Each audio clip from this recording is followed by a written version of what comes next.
While such speculations did not turn into commercial products, the new science of agricultural biotechnology had attracted the attention of some large corporations.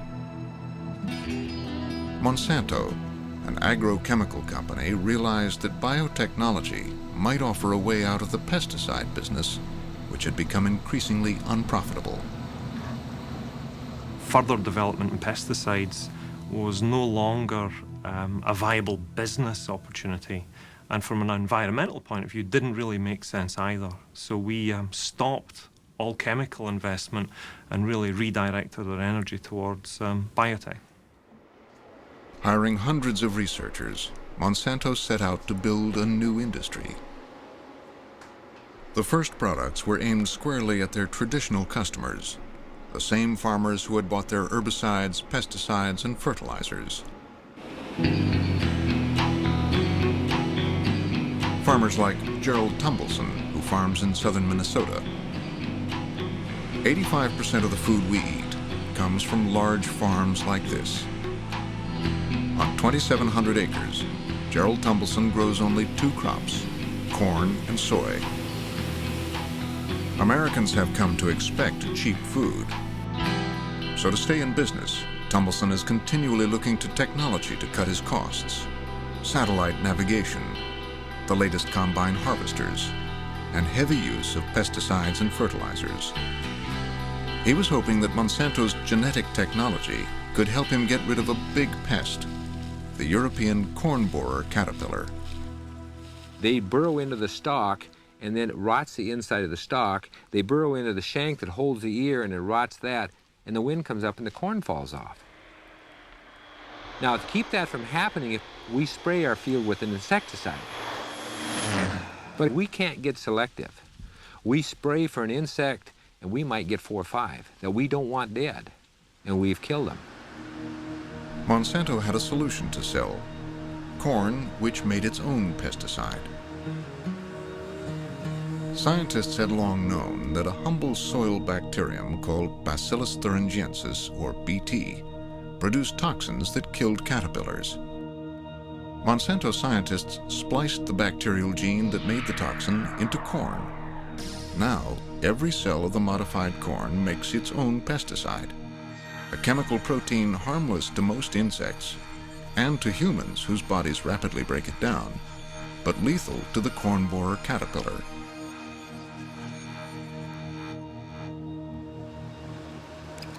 In Monsanto's greenhouses, scientists put BT genes into other crops: soy, potatoes, and into the most intensively sprayed crop of all, cotton. Because BT crops replace pesticides, many scientists believe genetic engineering could help save the environment. Cotton is the world's #1 user of pesticides.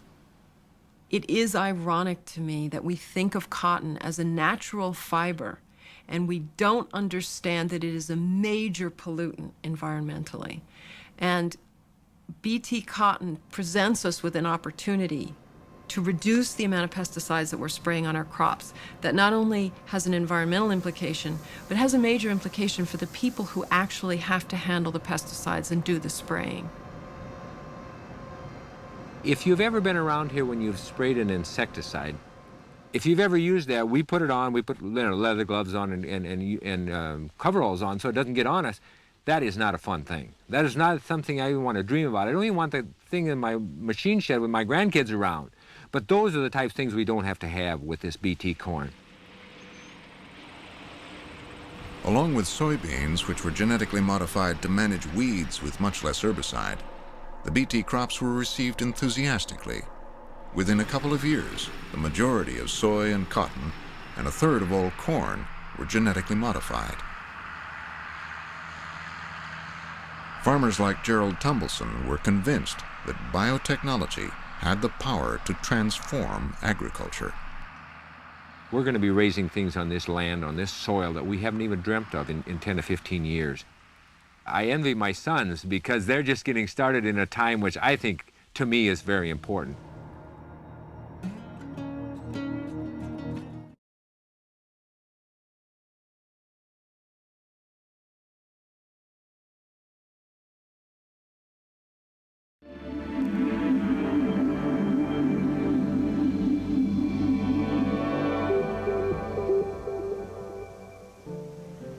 Kenya, in East Africa, is a showcase of African wildlife.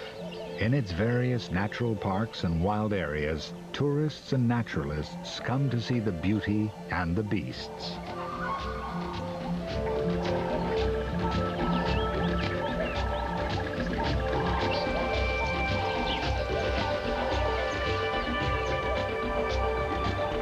Here in the heart of the Rift Valley is Lake Naivasha. This vast freshwater lake was once full of wildlife.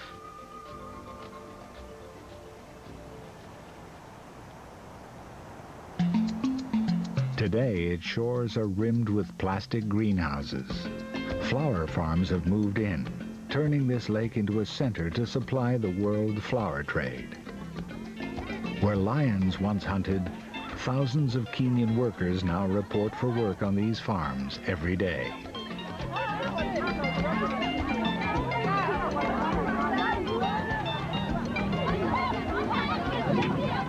Flower farming is a very important industry in that of late it has come up so fast that it may be about the 5th largest foreign exchange earner in this country.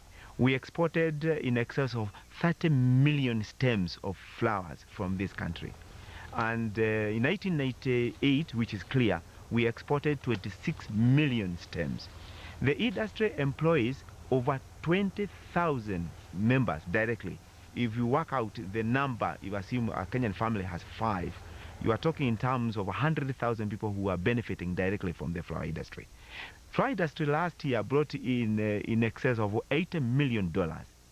In just 20 years, this region of wetlands has been transformed into a boom town, which now sustains 250,000 people.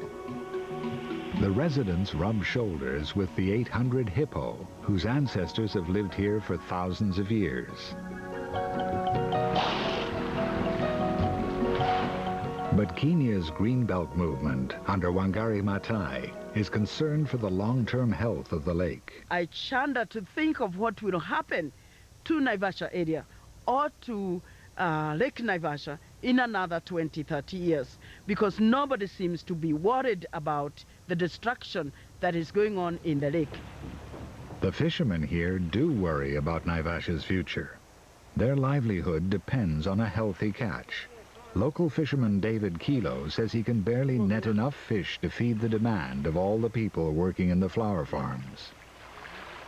Those people who are employed in the farms consume fish, so we get a direct market of fish from the fish we are getting from the lake. It's a ready market around the shores of the lake because there are so many people who consume the fish.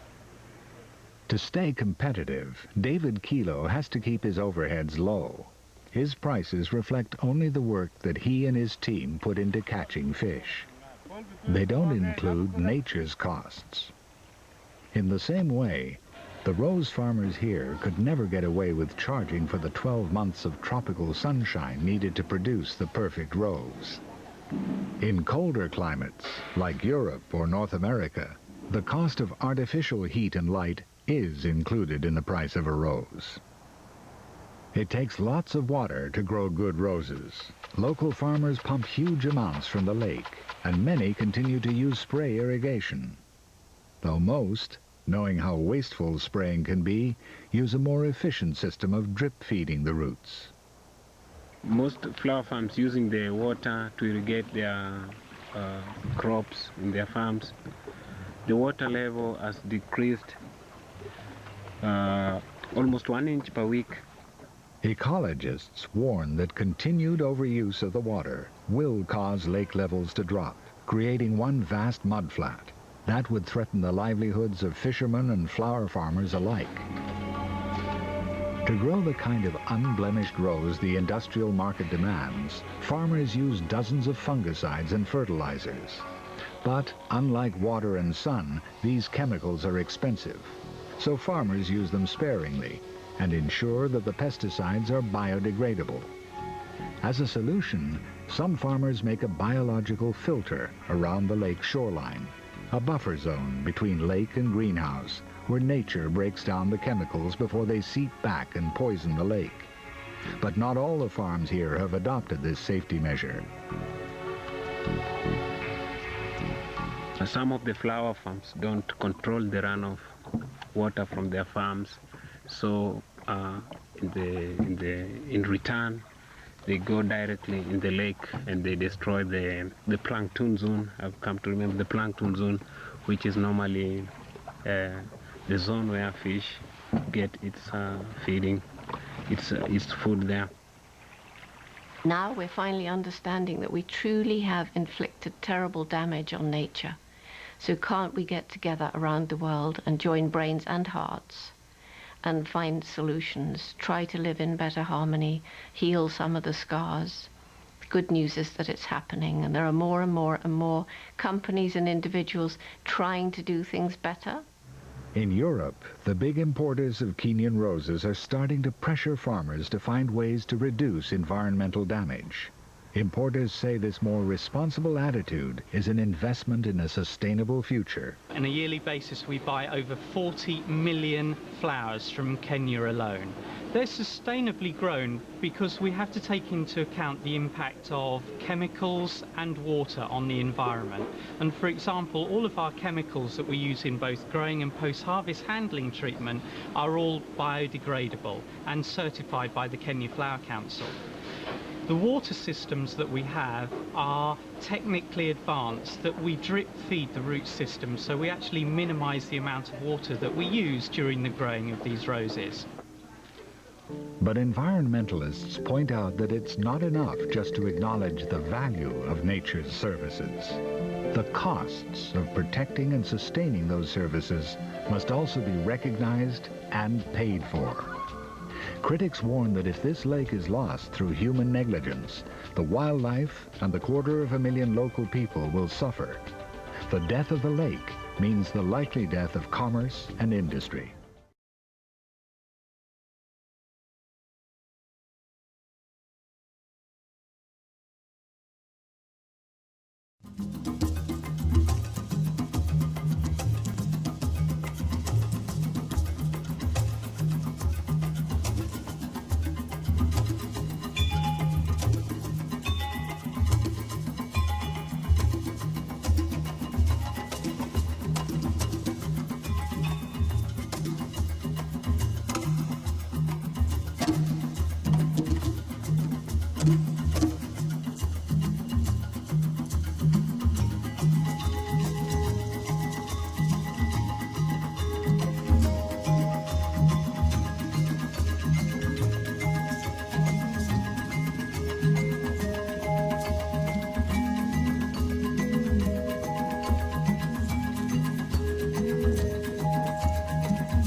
Morris says that, more than anything, the Jack in the Box outbreak exposed the dangers in the way modern meat is produced. E. coli is an organism that has sort of taken advantage of, if you will, the modern farming techniques. The new, highly industrialized way that we produce our food opened up new ecological homes for a number of bacteria, either on the farms where animals might be together in much larger numbers than they used to be, or further down in the production chain.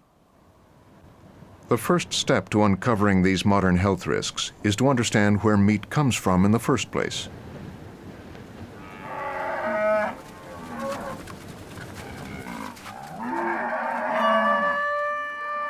All burgers start the way they always have, here on the range.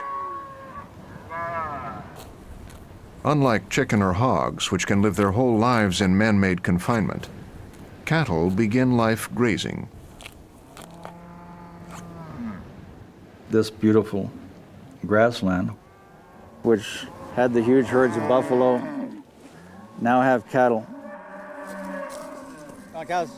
Dale Lassiter is an old-school cattleman. His family has been ranching since 1882. Well, we love our cows and we think very highly of them, but basically cattle are scavengers. The principal role of our cows is to convert these grasslands into human food, to eat those things which humans can't eat directly. So these cows can eat grasses and convert those to milk and meat. We can't do that. A cow out on grass is just an incredible thing to behold. Michael Pollan, a writer for the New York Times, recently investigated how cattle are raised today. He says he was surprised to learn how little time modern cattle spend grazing on grass. I went into this story thinking, well, that's how we get meat. But alas, it's not true. What do you mean? Well, by the time a modern American beef cow is 6 months old, it has seen its last blade of grass for the rest of its life.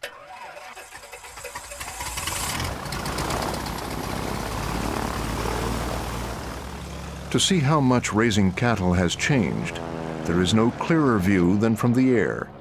This is the ConAgra feedlot here at Yuma, Colorado. It's the biggest, might be the biggest feed yard in the country. It's going to be over 100,000 cattle at full capacity. Each of these tiny specks is a cow. This is a very highly confined and very intensive sort of an operation. A lot of cattle. In the 1950s, the American beef industry started changing the basic diet of cattle. Instead of grass, cattle were moved into feedlots and fed primarily corn. This change has had enormous effects. Why do we do this? It makes them grow much more quickly. And time is money in capitalism. So we've taken cows that we used to let grow to be 4 or 5 years old before we eat them. We've got it down to 14 months, and we're heading toward 11 months. The goal of the feedlot is really to increase the efficiency with which the animal goes from 700 or 800 pounds to 12 or 1,300 pounds. Bill Haw runs one of the country's largest feedlot operations. He says feeding cattle a high-energy ration of corn instead of grass gives meat the taste Americans love. Marbling occurs to a much greater extent with a high energy ration, and marbling, which is the internal fat in the beef itself, is really what drives the flavor and the tenderness and the juiciness to a great extent. The flavor's in the fat. The flavor is in the fat.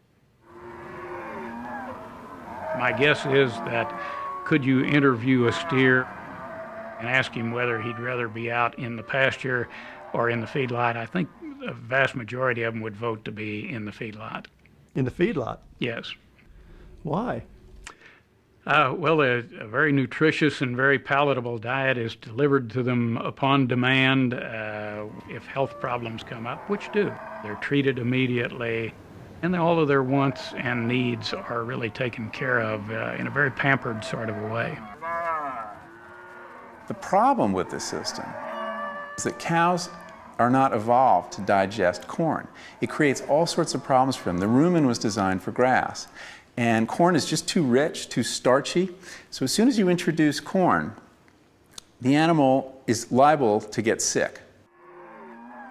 Paulin says that it's not just the diet, but the conditions of the feedlot that make it more likely cattle will get sick. Feedlot is a city of cows. It's cattle pens, black earth, as far as you can see. Of course, it's not really earth, you learn as you get a little closer, it's manure. I mean, they're standing around in their manure all day long. When they go to sleep, that's what they lie down in. They're forced to exist with their feces all the time. Cows tend to produce feces. Those bacteria are spread around. There's ample opportunity for bacteria to be spread from one cow to the next. In larger feedlots, there's a greater chance for passing the microorganism back and forth. All of that contributes to spread of a microorganism such as E. coli 015787. No one knows exactly where the E. coli bacteria that infected the Jack in the Box hamburger originated. But one study estimates as many as 1/4 of all cattle in feedlots have the dangerous E. coli in their gut. To control diseases in large feedlots, the meat industry uses massive amounts of antibiotics, including low doses mixed in the feed that help animals grow faster. At least half of all antibiotics sold in the U.S. are used in meat production. But scientists fear this is creating serious problems for cattle and for humans. Because of the large amounts of antibiotics we're using, we are developing increasingly resistant microorganisms, and we are reducing our ability as physicians to treat patients who come into us with infections. The World Health Organization has declared antibiotic resistance one of the 3 top threats to public health. I don't think there is any hard evidence that immunity is transferred to humans, but the possibility of it is an awesome thing. Feedlots are the first stage of industrialized meat production. The next, meatpacking, is even more centralized. Today, 4 giant companies control 84% of the beef market. The industry has consolidated because profit margins are razor thin, so size does matter. This concentration has had some positive results. Consumers pay 30% less for meat now than they did in 1970.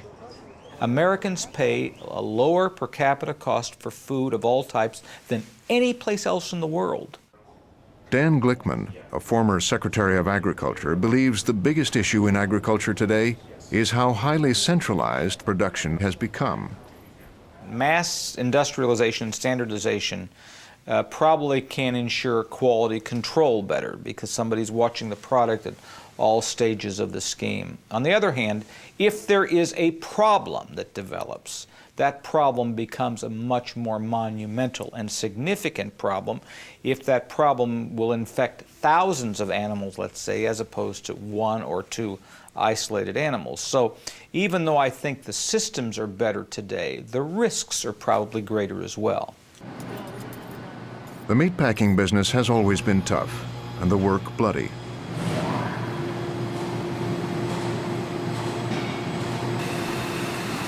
One industry insider calls this the opposite of Henry Ford's assembly line, because these are massive disassembly lines.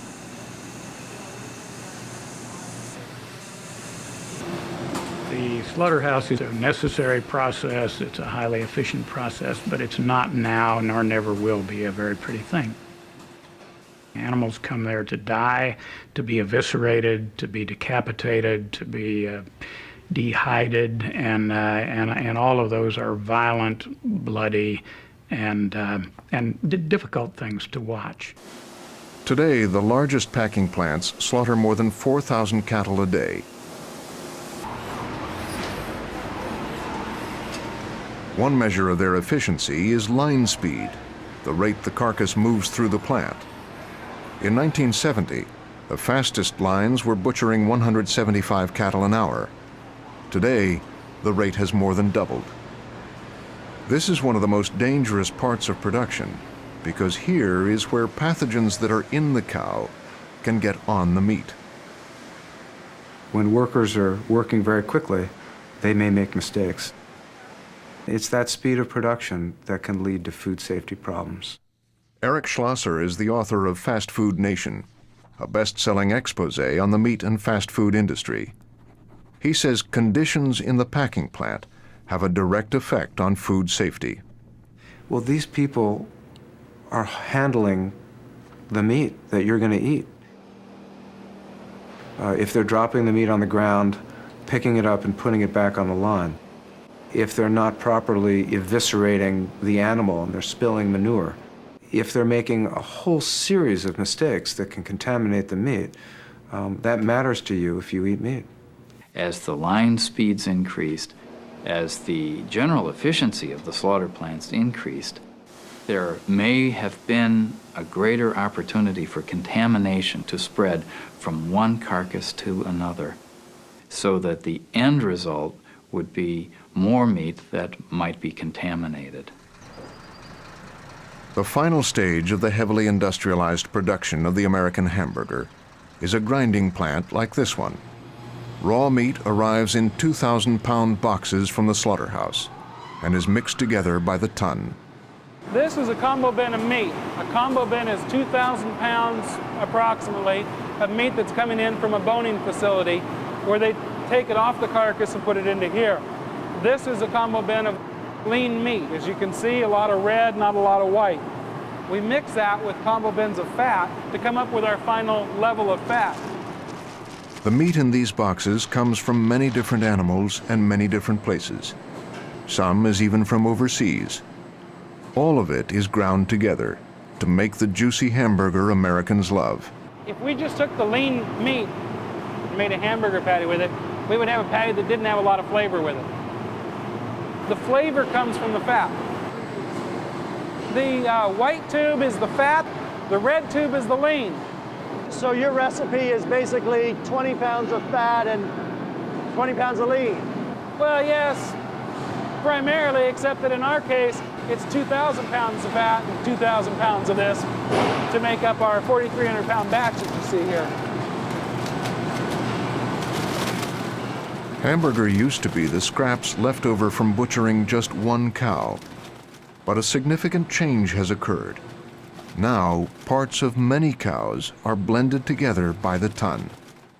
If we take the meat from one animal and grind it up and make ground beef from just one animal, we're including only the bacteria from one animal. But if we take the meat from 1,000 different animals and grind that together, we're pooling the bacteria from 1,000 different animals as well. So explain this to me. How many different cows would be in one burger? Well, I suspect that there are hundreds or even thousands of animals that have contributed to a single hamburger. Robert Tokes says this mixing together of so many different animals has opened up new ways to spread illness. A lesson clearly learned, he says, from the Jack in the Box disaster. The problem fundamentally was that the ground beef somehow was contaminated with E. coli 157 back at the grinding plant, presumably because one or more animals came through that was heavily contaminated. The story of this pathogen, though, really illustrates the ecological links between the health of these animals and the health of us. When you bring everything together and you make it really big and you mix up microbes from all these different places in the feedlot and then in the hamburger and then it spans out to millions of people, that's a petri dish for food poisoning. That's an environment in which microbes can thrive and spread. It's the best thing that ever happened to microbes. Perhaps the biggest new threat to food safety to emerge in the last decade is globalization. The trade in agricultural products across national borders has increased dramatically, including both live animals and meat. These cattle are crossing the border from Mexico to the United States. You hear that breathing noise? We got a sick one, so we're going to mark it. Dr. Walter Howe and this team are the last line of defense at the border. See, she's sick. That's why I heard why she's making so much noise through her lungs. Last year, millions of cattle and 4 billion pounds of meat were imported. we'll cut that one out, and hopefully that minimizes the amount of tuberculosis that enters the United States. Howe and these USDA inspectors are on the Mexican side of the border, checking each cow for signs of illness, including the dangerous mad cow disease which affects humans, and foot and mouth disease, which could wipe out American cattle herds. After examination, the cattle, up to 4,000 on some days at this crossing, are sent into a pesticide bath.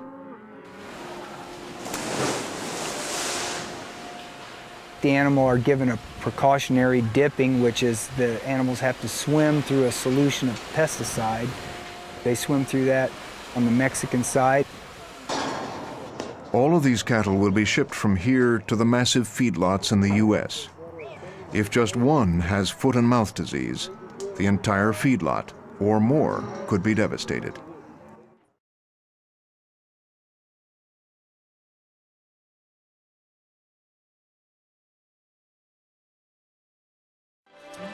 In the early 1990s, on the big island of Hawaii, there was a disaster brewing.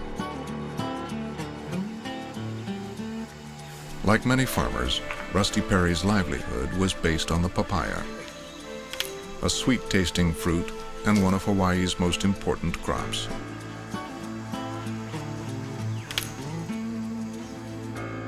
Then a lethal disease, the papaya ring spot virus, began decimating the plantations. We first found it in, I think it was late '93, and by '94 it was starting to become a real problem, and by '95 we had lost most of our fields. We had about 14 non-family employees. We went down to 1.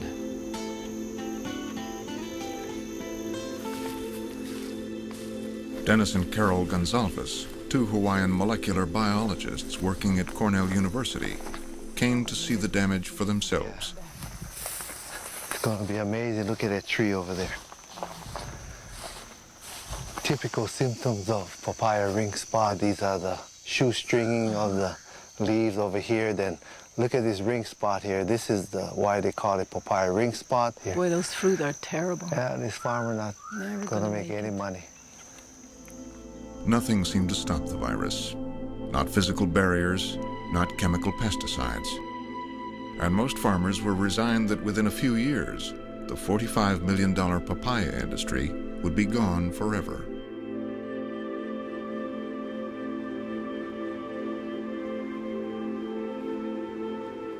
Back in New York State at Cornell University, Dennis and Carol Gonzalez searched for a solution. They wondered if the cutting-edge technology of genetic engineering might help. Genes are the chemical instructions in each cell that govern how plants and animals reproduce and grow. Gonzalez's colleagues had been manipulating them since the 70s. Many medicines, from insulin to AIDS drugs, were now genetically engineered. Perhaps, he thought, the same techniques could help plants as well.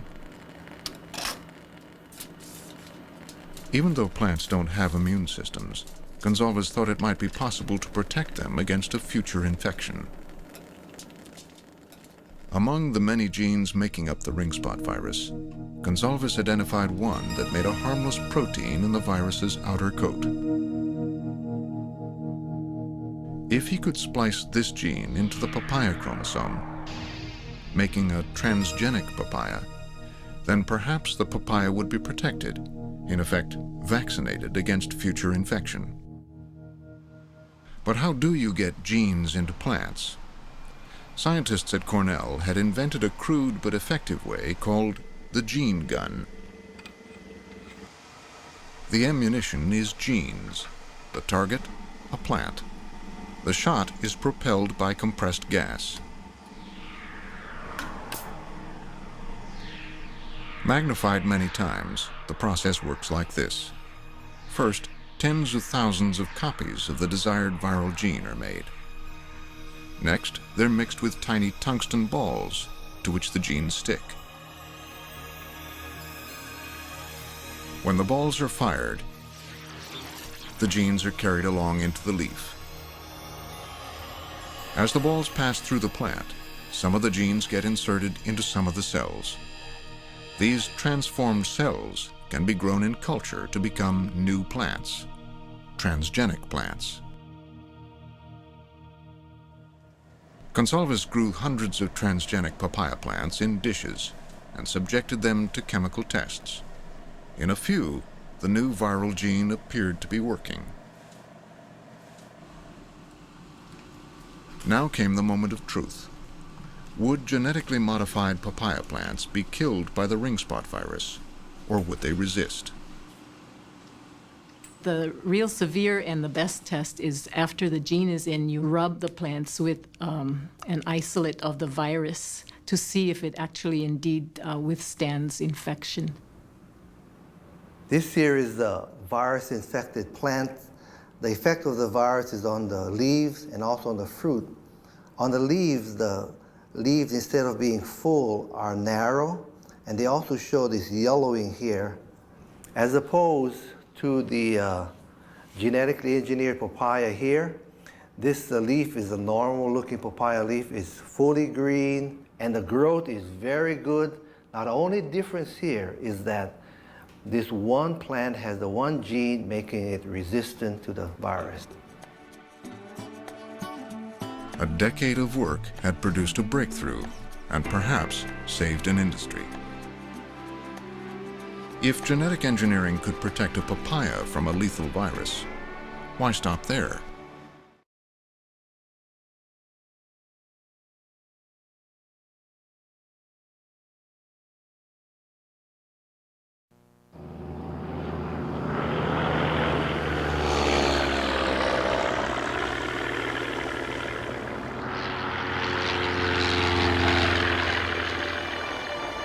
Pesticides had become a way of life in post-war America, and by 1955, the country was being treated with more than 600 million pounds a year. But in 1962, the chemical industry, the government, and agribusiness were accused of poisoning the environment in a book called Silent Spring, written by Rachel Carson. Can anyone believe it is possible to lay down such a barrage of poisons on the surface of the earth without making it unfit for all life? They should not be called insecticides, but biocides. Rachel Carson painted a nightmare vision of the future. Silent Spring polarized the nation, and the ensuing controversy changed the course of history. A great book has a flow to it, and it changes people's minds, it changes their outlook, and it has a long reach. Rachel Carson's Silent Spring is still affecting our thinking and our policy making today. The essence of Rachel's message was that we had to come to terms with nature and work with it and not against it. In a complex modern society, of course, that was a very radical concept, but in the sense of a change in our thought, I think she was revolutionary. Silent Spring was a terrifying expose, and its crusading author was quickly swept into the public eye. The reporter continued, no one in either county farm office who was talked to today had read the book, but all disapproved of it heartily. Rachel Carson was no stranger to fame.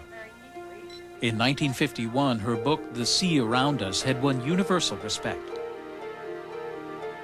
It made the New York Times bestseller list for 86 straight weeks, a new record. Once or twice in a generation, wrote one reviewer, does the world get a physical scientist with literary genius. Miss Carson has written a classic. Her concern was not shared by many. One biologist remembers the direction that most of the country was taking.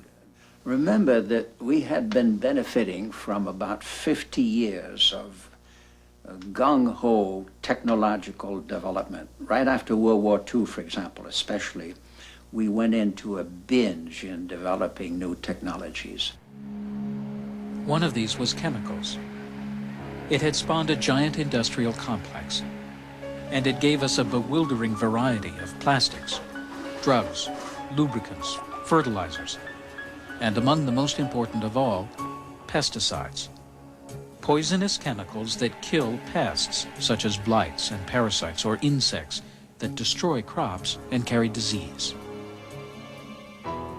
The most famous pesticide at the time was DDT. It had saved millions of lives in World War II by preventing the spread of disease. It was cheap, effective, and apparently safe. It was a military secret during the war. It was smuggled in from Switzerland. It had been sitting there for 50, 100 years, but nobody had ever tried it on insects. And they found that it was a very potent chemical for killing certain insects. I'm told that World War II was the first war in which more people were killed by enemy action than by diseases. A terrible disease in warfare is typhus fever, and it has been said to have ended most wars because in the final stages of the war, troops developed typhus fever from body lice. But in World War II, DDT spraying killed the lice and typhus fever was stopped. The United States faced a different kind of plague, insects that annually ravaged its farms. Following the war, DDT and other pesticides were put to civilian use on a massive scale. They worked wonders and production exploded.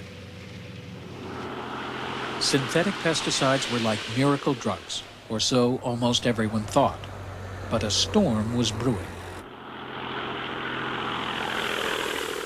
In the world at large, this was the only country that began to say, hey, wait a minute, there might be something here that isn't quite as advertised. Some people were actually worried about it, and the Fish and Wildlife Service was one. And the center of activity at that time, in terms of the research being done, was Patuxent National Refuge in Maryland. At Patuxent, near Carson's home, her colleagues had been investigating the impact of pesticides. As early as 1945, she had tried to get the Reader's Digest interested in an article about these tests. Practically at my back door here in Maryland, an experiment of more than ordinary interest is going on. The experiments show what other effects DDT may have if applied to wide areas, whether it may upset the whole delicate balance of nature if unwisely used. The magazine turned her down. But over the years, evidence was mounting that some pesticides were deadly to wildlife. We found that some strange things were happening. For example, people came into us in the late 50s and said, you know, there aren't many eagles left around here, and they're not reproducing. And other people came in and said, well, it's the same thing with the falcons. The chemists and the agriculturists knew that DDT killed insects. They didn't know why. They didn't ask why. It was enough that it killed insects. It seemed to be enough for them. They should have been more curious, but they were not. They were practical people, and they went to work.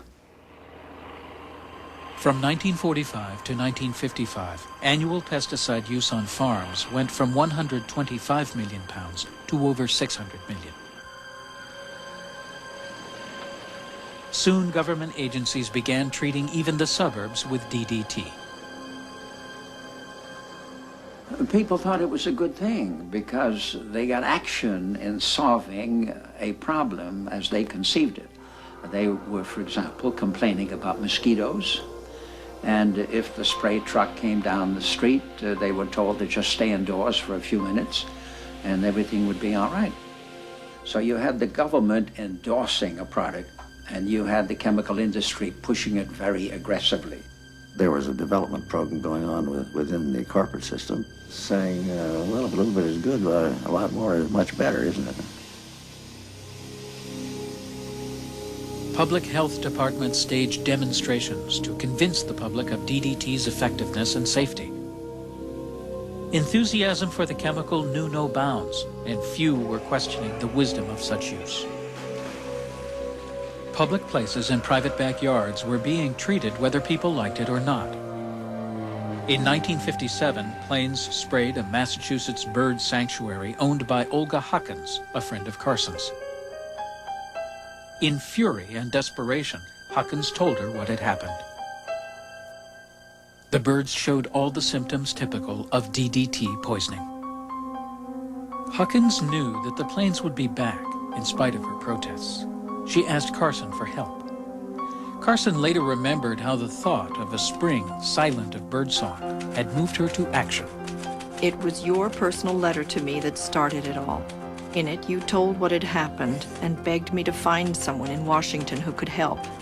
It was in the course of finding that someone that I realized I must write the book. The ornithologist Robert Cushman Murphy of the American Museum of Natural History sued the USDA to prevent the use of DDT in controlling the gypsy moth on Long Island. He lost his case on technicalities, but obviously there was a lot of concern before Rachel Carson came along. Carson studied the trial records and found that they were full of chilling evidence of the dangers of pesticides. She wrote her literary agent of the first inklings of a powerful idea. Having finally struck pay dirt, I feel I should do an article. I'm sending along a somewhat haphazard memorandum, which does incorporate a few of the horrifying facts about what is happening through the mass application of insecticides. She tried to get articles in things like the Reader's Digest or other leading magazines. Nobody would touch it. In the first place, they had advertisers to worry about, I suppose, and it was a disagreeable, controversial subject, and oh no. Carson's dire warning was that by poisoning nature, people were ultimately poisoning each other and subverting what she considered a fundamental right to a healthy environment. If the Bill of Rights contains no guarantee that a citizen shall be secure against lethal poisons distributed either by private individuals or by public officials, it is surely only because our forefathers could conceive of no such problem.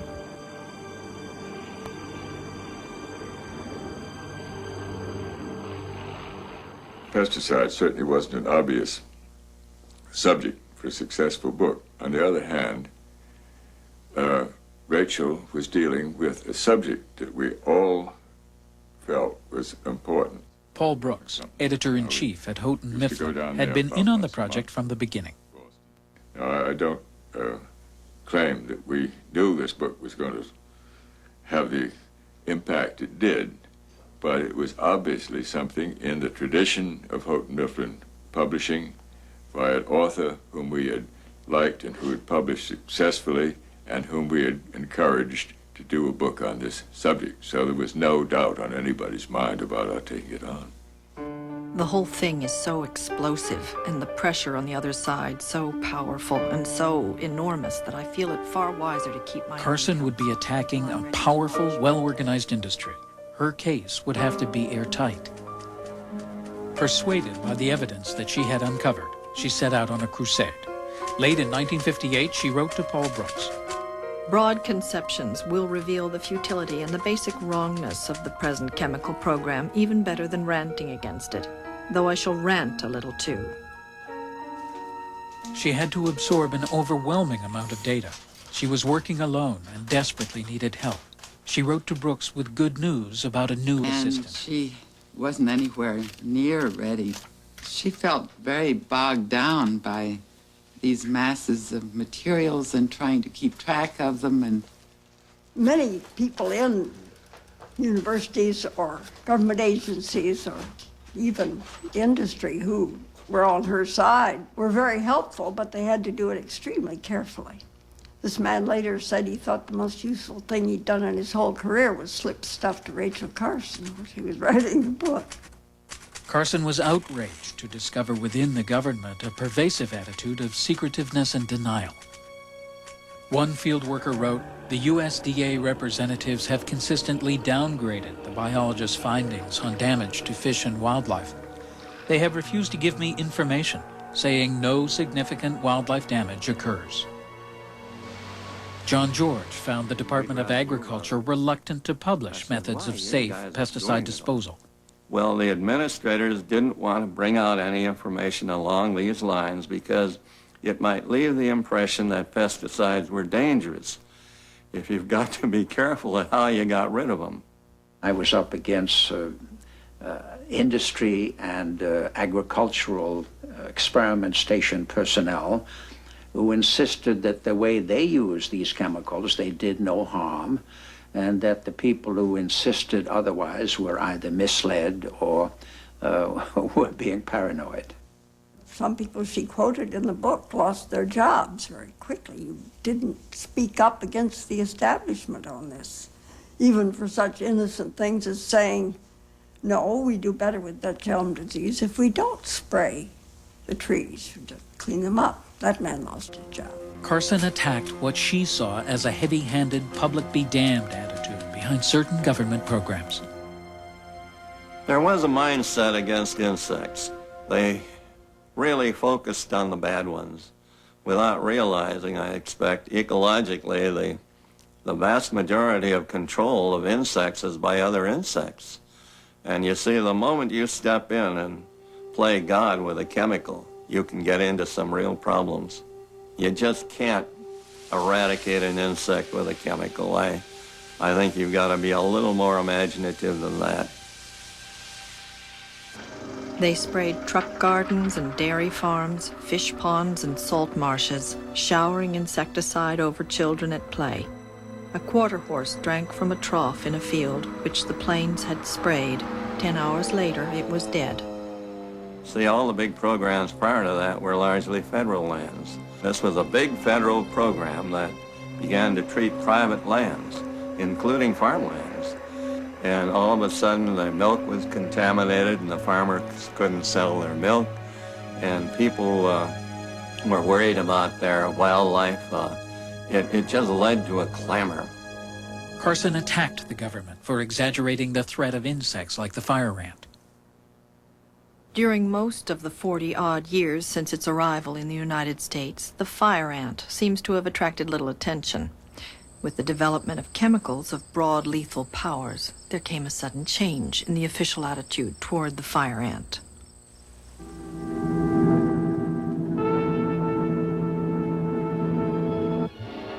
Human beings have lived with and have battled insects for many centuries.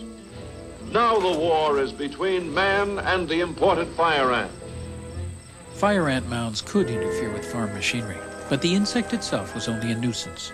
The government, however, insisted it was a serious menace in need of eradication. This was a favorite word, eradication. And Congress bought this, you know, because, boy, if you eradicate a thing, you'd never have to worry about it again. Dieldrin was one of the most effective pesticides, but it was 40 times more toxic than DDT. Even so, millions of pounds of Dieldrin were spread in the Deep South by the Department of Agriculture. Urgent protests were made. The protests were ignored. 1 million acres were treated the first year. The Agriculture Department brushed away all evidence of damage as exaggerated and misleading. I'm out in the field in Georgia with a control entomologist, and Dieldrin was 3 inches thick on this meadow. Horses, cattle, sheep, mules, roosters, cats, dogs, everything had died in that particular area. And this person is saying, no effect. One colleague wrote to her, "You are rendering a tremendous public service, yet I warn you that you are going to be subjected to ridicule and condemnation. Facts will not stand in the way of some confirmed pest control workers." They also made a similar threat to the New Yorker on the basis of the 3 sections that the New Yorker had already published. And we in the New Yorker both told them that the facts had been checked and that we were going to go ahead. The Secretary Udall of Interior at the time, he was impressed by it. And I got the pleasant message from the Secretary, would I document every statement that she had made? And of course, I could have done that, but I was able to wiggle out of it by saying, Mr. Secretary, she's going to publish a book and everything will be documented in the book. There were people, scientists in my department, concerned about DDT and pesticides, but I can assure you, when I became Secretary of Interior, Their voices were in the background, and they didn't have the attention of policymakers. But the subject of pesticide overuse came up at an August news conference held by President Kennedy. Have you considered asking the Department of Agriculture or the Public Health Service to take a closer look at this? Yes, and I know that they already are. I think particularly, of course, since Ms. Carson's book, but they are examining the matter. The New Yorker excerpts had primed the public. When the book was published on September 14th, the Consumer Union had already ordered 60,000 copies. Within 2 weeks, it was a bestseller. I remember a conversation with President Kennedy where he brought the subject up, and he had a very quick mind, but getting it into the consciousness of the president, getting action in the White House was very important. I had the good sense to take the advice of my people and champion Rachel almost from the beginning, because we saw that was our mission and that she was in effect giving us a new charge. But the chemical people, the chemical industry, the agribusiness people, they began speaking up, and you had in effect a pitched battle. Any possible angle was going to be used to discredit her. She was a hysterical woman. She was a bird lover or something. They tried to clobber her, beat her down with the weight of their opinions, and some of them were distinguished men. It was attacked by the American Medical Association. It was attacked by Monsanto, who said, in effect, that we were turning the world over to the insects. But the lowest of all was when she talked about the effect of all this on future generations. Some of the harshest attacks on Carson came from industry scientists such as Dr. Robert White Stevens of American Cyanamid. The major claims in Miss Rachel Carson's book, Silent Spring, are gross distortions of the actual facts, completely unsupported by scientific experimental evidence and general practical experience in the field. The real threat, then, to the survival of man is not chemical, but biological, in the shape of hordes of insects that can denude our forests, sweep over our croplands. He was a very eloquent person, a great speaker, and he did most of the talking, I did most of the writing, I guess. Now, although there are a number of scientific errors, misquotations, and obvious misinterpretations in her book, it must be admitted that much of her material is, in part at least, scientifically accurate. The area of disagreement between Miss Carson and students of applied agricultural chemistry, however, will lie in her clearly misplaced emphasis. When she turned to Silent Spring, she became very vindictive and very inaccurate and very selective in what she presented. And it was that I took issue with. One of the bad things about the book was it made people terrified of pesticide residues in foods. And that stays with us to this day, even though the residues are not even present. There is a great value to bringing the public into these debates, but the public have to be supplied with authentic information. And we felt that Silent Spring had not done that. This is the kind of tug of war that we are exposed to in the beginning of a public controversy. And nobody knows the real answer. Everybody stakes out a claim, and we argue it the best we can. As far as Rachel was concerned, I don't think there was another side of the story. I think she was, so convinced that we were destroying the earth with the careless use of pesticides that there was no room for doubt. Sales soared. The book went into second and third printings. It was a Book of the Month Club selection. Before the end of the year, Robert White Stevens had given 28 speeches, and pesticide bills were introduced in 40 state legislatures. I was probably 11 when Silent Spring was actually published, so things were very black and white to me. Rachel was the good guy, and anybody that was attacking her were the black hats we collected all the cartoons, you know, the editorial cartoons and that sort of thing. And there was a whole lot of commotion. You know, the CBS people came and did an interview at our house in Maryland. Carson was weak from continuous radiation therapy. She made few public appearances, but agreed to be in a CBS report about the controversy. The program's producer was Jay McMullen. About 2 weeks before the broadcast, the network came out with its publicity about what was the broadcast all about and who was going to be on it and all of that. Two very interesting things happened. We got more than 1,000 letters, which was an astonishing amount of mail. Never had that much mail before a broadcast went on the air. First of all, they're all mimeographed. They all said the same thing. In essence, look, be fair about this issue. I thought they were from the chemical industry, but I could be dead wrong about that. Now, the second thing that happened was that the two major sponsors of the program pulled out. They said the program was not the kind of showplace they wanted for their product. I imagine that most of the public, and certainly most of our audience for The Silent Spring of Rachel Carson, had never seen or heard Rachel Carson speak before. We've heard the benefits of pesticides. We have heard a great deal about their safety, but very little about the hazards, very little about the failures, the inefficiencies. And yet the public was being asked to accept these chemicals, was being asked to acquiesce in their use, and did not have the whole picture. So I set about to remedy the balance there. Dr. Robert White Stevens was eloquent all the way through. He was never at a loss for words. He wasn't embarrassed for his industry.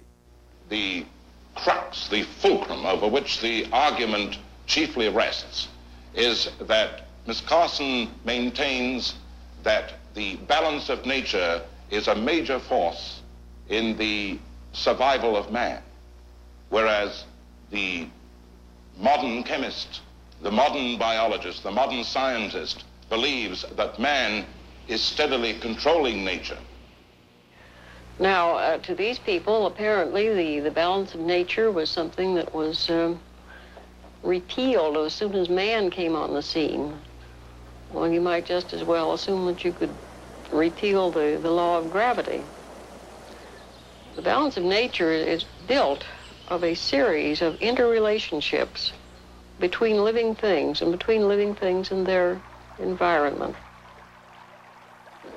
The day following the broadcast, Senator Abraham Ribicoff of Connecticut announced that the Senate would hold hearings on pesticide use. If it weren't for Rachel Carson, I never would have had these hearings. I was not aware of the extent and the importance of the problem she raised.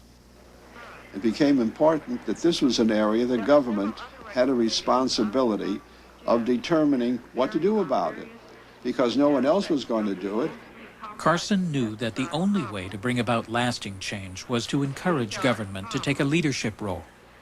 First, I hope this committee will give serious consideration to a much neglected problem, that of the right of the citizen to be secure in his own home against the intrusion of poisons applied by other persons.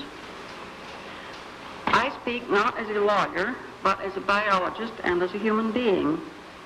But I strongly feel that this is or should be one of the basic human rights.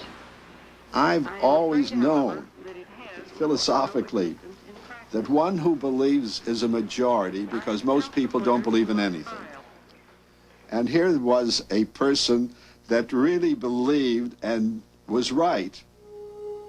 See, what people don't understand is that Rachel Carson wasn't for the complete outlawing of pesticides or chemicals to help agriculture. Her point of view was that it was over-abused, that it wasn't used properly, it wasn't under control. During these hearings, the President's Science Advisory Committee released its report. It vindicated Carson's warning and ended with this conclusion. Until the publication of Silent Spring by Rachel Carson, people were generally unaware of the toxicity of pesticides. But Silent Spring transcended the pesticide issue and forced people to think about the environment in a new way. The thing that was predominant and up front when I became Secretary of Interior was the emergence of the atomic age, of the atom changing our lives, of the conquest of nature, of technology as being the great thing that was going to change the world and change our lives. And the natural world was pushed into the background.